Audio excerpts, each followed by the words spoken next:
Então, não existe uma relação, seja amorosa, profissional, amizade, sempre vai ter um mais dominante e um mais passivo, um mais submisso.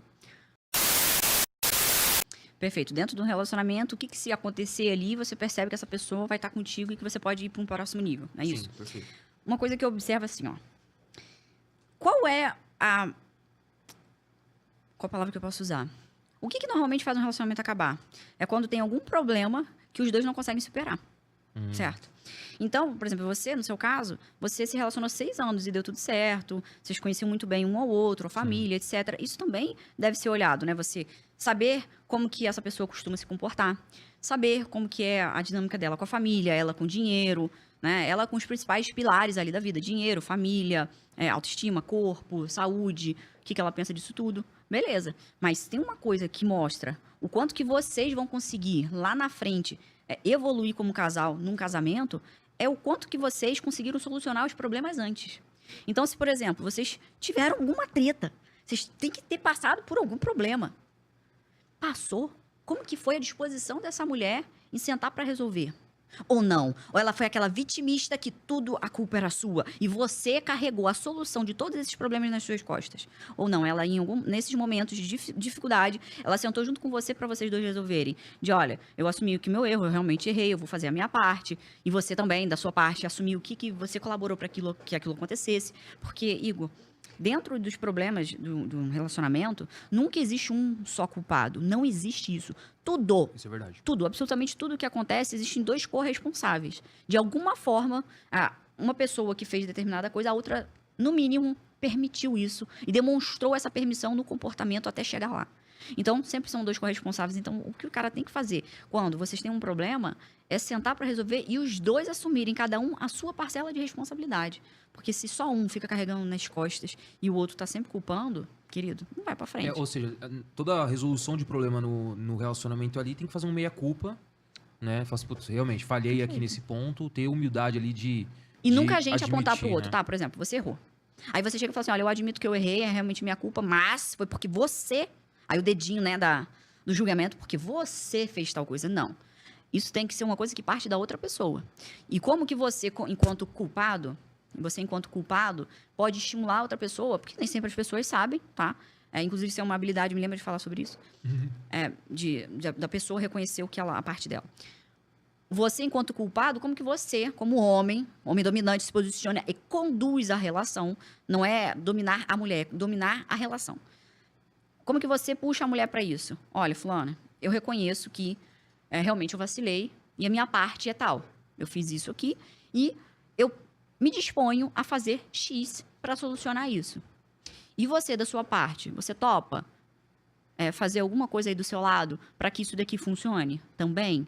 Então, olha só, você convida a pessoa a ela colocar para fora o que ela pode fazer para aquilo se ajeitar, para aquilo ser solucionado. E ela fazer uma reflexão. E aí, quando você tem esse tato, essa sensibilidade de falar com respeito, de falar com tranquilidade, não é falar, ai, por favor, que não sei o quê. Não, cara, firme, como quem sabe o que está fazendo. Sim. Pô, eu sei, eu assumo minha parte, sou um adulto responsável. Você topa? O que você consegue fazer da sua parte para que a gente junto solucione isso? Quando a pessoa vê essa tranquilidade e respeito que você teve com ela, ou seja, você não apontou o dedo. Quando você aponta o dedo, a pessoa entra em defesa. Aí ela vai te contra-atacar, não adianta. Sim. Sacou? E Então, quando você faz instintivo, isso... né? É instintivo. O cérebro ele tem um mecanismo de defesa, gente, que é assim, ó. Perfeito. Então, não adianta a gente querer relutar contra isso. Então, quando você tem esse posicionamento, a mulher, em reciprocidade, ela também vai te respeitar. Ela também vai buscar essa solução junto contigo, porque ela viu qual foi o seu comportamento. Sempre. E é interessante você falou um pouco sobre o ser o homem dominante ali da relação e não da pessoa. Mas como você se posicionar como algo dominante e não necessariamente estar dominando a pessoa? Porque é importante deixar claro essa diferença, né? Porque muita gente vai pegar e vai distorcer, tanto no sentido de criticar quanto no sentido de seguir. Né? Um cara com a cabeça meio virada fala assim, não, eu tenho que ser o macho dominante, eu vou dominar E aí a agora mulher. vai lá e pisoteia a mulher, E achando aí, que tá bonito. como separar isso, né? Fala assim, cara, você segue essa métrica, você vai dominar o relacionamento. Dominar no sentido de... Não de controlar tudo, né? Mas, enfim... Também não vou falar de criar hierarquia. Mas me explica, o que seria dominar o relacionamento? Perfeito. Você tocou uma palavra interessante, hierarquia. Existe uma vertente da psicologia que se chama constelação familiar. Apesar de não precisar você ser um especialista em constelação familiar, se você quiser olhar isso na Bíblia, se você quiser olhar isso no comportamento humano, você vai entender que a nossa sociedade, olha para a natureza explica tudo também. A nossa sociedade sempre vai ser, a organização dos seres vivos sempre vão ser em níveis hierárquicos, sempre.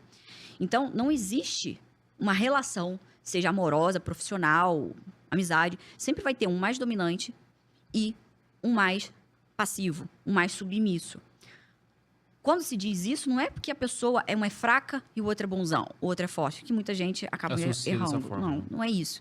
É que você é mais proativo. Você é mais dinâmico. Você tem mais visão lá na frente. Então, você consegue analisar melhor as situações e dar os passos para aquela pessoa que às vezes é mais indecisa. Para aquela pessoa que às vezes é um pouco mais insegura. Então, assim, dentro das relações, as mulheres são muito fortes. Nós somos da geração das mulheres fortes e independentes, e são mesmo. E um homem não deve achar isso ruim. Ruim é se ele for mais fraco do que ela. Agora, um homem que é forte o suficiente, forte eu quero dizer, confiante, que sabe o que quer e não fica arregando pra mulher, porque o cara arrega pra mulher quando a mulher manda e pisa nele, porque ele tá arregando pra mulher. O cara não. O que é você dominar a relação, você ser o dominante? Isso é um padrão comportamental. É você ser esse cara que é mais proativo, que sabe o que quer, que sabe o que merece, que sabe o que tolera. O que sabe o que quer, você pode, inclusive, trazer não só para dentro da relação, também para dentro da relação, mas para a sua condução, para o seu comportamento, para as coisas que você faz no seu dia a dia. Então, por exemplo, um cara que está lá com a mulher e eles vão fazer uma viagem e ele sabe o que quer, é o quê? É o cara que se planeja. É o cara que sabe quais são os passos que precisam ser dados na hora dessa viagem sair. Na hora de você sair com o carro, ele sabe que ele precisa colocar as malas dentro do carro. Ele sabe que ele precisa conferir o documento, que ele precisa conferir o óleo do carro. Ele precisa planejar essa viagem, quanto vai gastar de pedágio, se o combustível está suficiente, se ele revisou. Então, ele já tem essa proatividade de organizar isso tudo. Agora, o cara que não é dominante, ele fica passivão, esperando a mulher mandar ele fazer o que precisa ser feito. Deixa acontecer aí, o que ela me falar eu faço. Aí o que acontece? As mulheres muito energizadas e potentes como estão, começa a ir fazendo tudo. No início é até bonitinho. E é muito cômodo pro cara. Ela começa fazendo tudo. Não que ela não possa fazer outras coisas, tá? Só que são divisões de funções.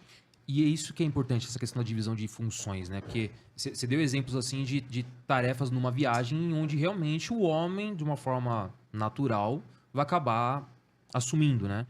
Mas tem uma série de outras tarefas que a mulher também vai assumir. É claro. Né? Então, e é isso que é importante deixar claro, porque o pessoal confunde realmente. Fala assim, não, pô, tudo que ela falou, a mulher também pode fazer. Só que a mulher tá fazendo outras coisas. Porque né? se ficar todo mundo... Se ficar homem e mulher, Igor, se ficar homem e mulher querendo fazer as mesmas coisas, vira uma das coisas mais tóxicas que existe dentro do relacionamento. Competição. Isso é danoso demais. Eu vou fazer primeiro do que você, eu faço melhor do que você. Isso e aí um joga na cara do outro. Isso vai minando o relacionamento, porque relacionamento é cooperação. Sim. É parceria. E não... É um time, né? Você é um time junto com outra pessoa. E não rivais. Então, se fica nessa briga de eu faço mais, eu faço melhor, cara, não dá certo. Entende? Então, o cara ser dominante, esse cara que, ao tomar essa posição, ele deixa a mulher muito mais tranquila. Ele deixa a mulher se sentir muito mais segura. Por quê? Porque as mulheres fortes, ela pode ser realmente forte. E ela consegue fazer tudo. Só que isso cansa. Nós vemos... Você pode ver, de repente, na sua história, na sua família... De repente, na família da sua esposa. Não sei. Quem não tem uma avó, uma mãe, uma tia que carregou a família nas costas? Tem demais. Vários então, exemplos. O que os movimentos atuais não falam é a responsabilidade da mulher. Porque ela ser forte porque não teve outra opção, a gente entende, óbvio, né? Às vezes o marido foi embora, aquele cafajeste e tal. Ok, eu sei que não foi... Você só teve essa opção. Só que a sua responsabilidade começa muito antes, a responsabilidade da mulher. Que é ela saber escolher quem ela quer se relacionar. Sim. Porque às vezes a mulher, para provar tanto o valor dela, que ela vai lá e vira a proativa, a que faz tudo, a manda-chuva. Aí se relaciona com homens fracos, que não querem ser esse parceiro de vida responsável. E aí depois tá lá a mulher carregando a família nas costas. Ou seja, tudo isso tem que conhecer realmente na etapa do namoro, na etapa... Tem que identificar tudo isso para saber se realmente o parceiro ou a parceira é o ideal, né?